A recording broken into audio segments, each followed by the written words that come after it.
about it's not just our language that we have to teach our children, it's the stories and the culture. Sure, because if we lose our language, we'll probably lose the whole rest of our culture. It will become meaningless. Winnebago back then was totally different than it is now. The tribal members that lived here were poor, were mistreated.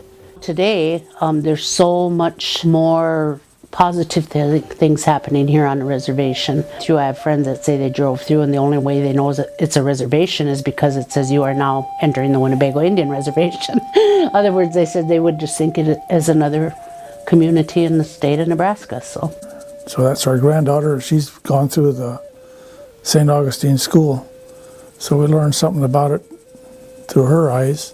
The history that I understand it is that Catherine Drexel and her family came through Winnebago on their way to the West Coast, and they stopped here because of a lawyer in Walt Hill that my great uncle Joe Lemire talked to him and said he has 7 daughters and 4 sons, and he'd like to have them educated in a Catholic school. He set up a meeting with Catherine Drexel somehow before she became a nun. A fellow named Little Priest. He was our last war chief. In the 60s, after they relocated here, he decided that he wanted to organize a group of men to join the military. They established a company named Company A of the Omaha Scouts. That was their title. And their mission was to escort wagon trains out to somewhere in Montana, and then also to the Oregon Trail, north to Powder River someplace. There's a fort there. That they would escort these wagon trains to those places, and then another group, I guess, would take over and escort them the rest of the way to the coast. Nobody seemed to bother them until this one time. They were on the Powder River. Another group, a tribal group, attacked them, and Chief Little Priest, they killed the chief of that group, but he was wounded several times. And when they brought him back, he died here. Before he died, he said, would you educate my people? And then they decided to have a homecoming celebration for him every year since that time. So this is the oldest Veterans Memorial every last week of July. And it's been continuous since that time. And then to honor him and to all the other veterans that have passed on, we hoisted their funeral flag in the arena. My mother went to school here. Well, her mother went to school here. And I've gone to school here, along with my children and grandchildren. I really strongly believe that our Lord is here at St. Augustine's. That's where I learned the word of the Lord, was here. I was baptized here. I received my first Holy Communion here. I was confirmed here. And what I learned here, I passed down to my children, my grandchildren, now my great-grandchildren. I believe it was 1963 when I first came here to school. I had 2 older brothers and an adopted sister going to school here too. You know, we go to church, get up, go to church every day, sometimes twice a day, you know, and spoke Latin. A lot of the other kids from that were here, you know, were here on their own. Well, one thing, it was the government, I'm going to blame the government, 1887 or so like that, tried to eliminate the culture. I believe it was one of the conditions for setting up missionary schools. They can do that as long as they enculturate the people, the students, into the American way of life, what they called. But the American way of life is diverse. At that time it was very diverse, and it still is. So they can still most people maintain their culture and their language, but it's still not being maintained here.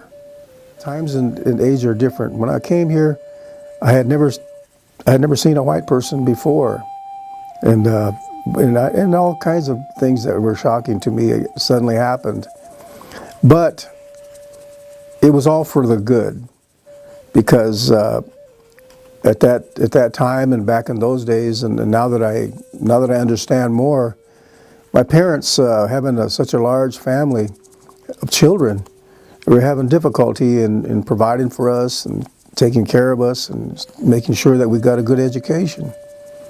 But they had to make a sacrifice too. My mother, I'm sure it was a big sacrifice to bring her children here and leave us in the care of the sisters, the nuns here. And I can remember the nuns taking us by the hand and taking care of us, being the youngest ones to arrive here. And fortunately, I had the older brothers and a sister and cousins and relatives that some I had never met before. We're already here at St. Augustine's, and so it was a good experience. We lived together in dormitories, and it was the time of learning. I could say these sisters were amazing. The nuns here at St. Augustine's. Now that I think about it, now that I realize what tremendous obligation and what dedication they had to their service to St. Augustine's. They had a tremendous job, and I'm always thankful to them. We had a catechism class almost every day in school, learning about the Bible, learning about what Christmas was all about, what Easter was all about, resurrection, crucifixion. All those things combined go together in building character. They got my parents to promise I would be baptized in the Catholic Church, and I was. As it turned out, that was the best thing anyone ever did for me. I didn't really try in school, but I did get religion, which was the best thing of all anyway. So I always believed in Creator God taking care of us, no matter what. I came to school here when I was probably 8, and I was a boarder for a couple of years. My mother put me up here because her mother was getting old and she had to take care of her, so she kind of didn't have the time for me.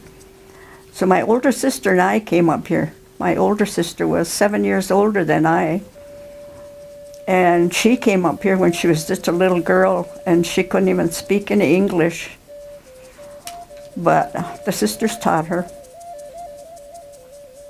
And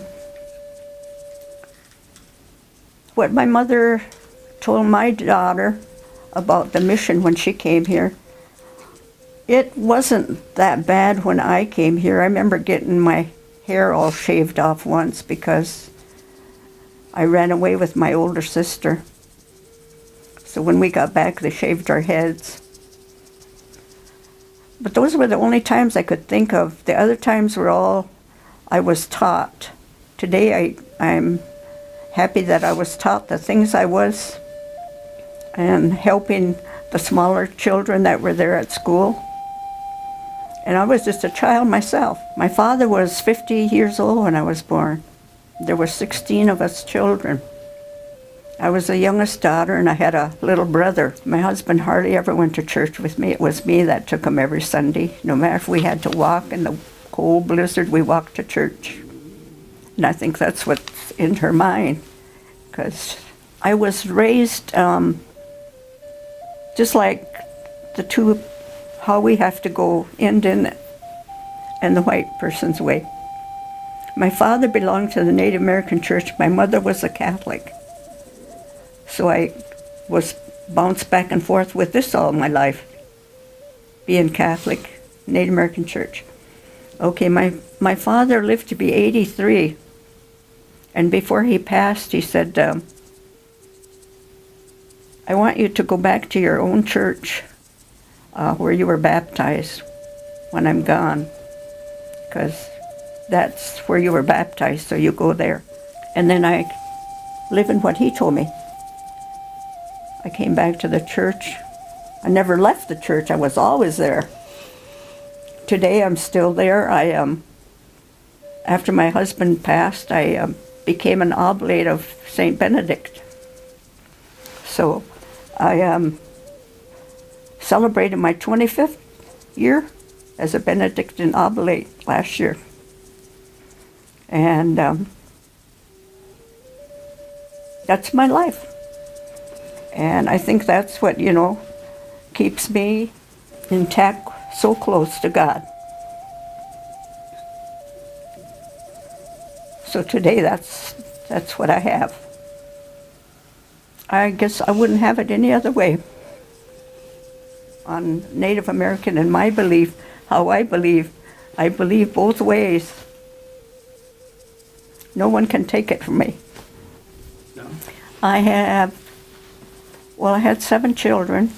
I had 27 grandchildren. And I have 56 great-grandchildren and 13 great-great. And we're expecting like 6 more babies, and 1 is a great-great, and 5 are going to be greats. Wow. So I get to spend every day holding one of them. And that's my job today, my last job. Native Americans count as you're young, you're born, and you go to a teenager, you go to middle age, you get to the top. Okay, they say you made it to the hill, the 4th hill. We go through 4.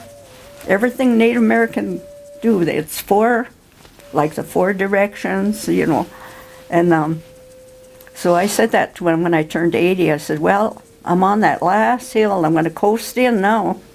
And that's the job the good Lord gave me now, taking care of my great-grandchildren. And I get to sit and hold my great-greats.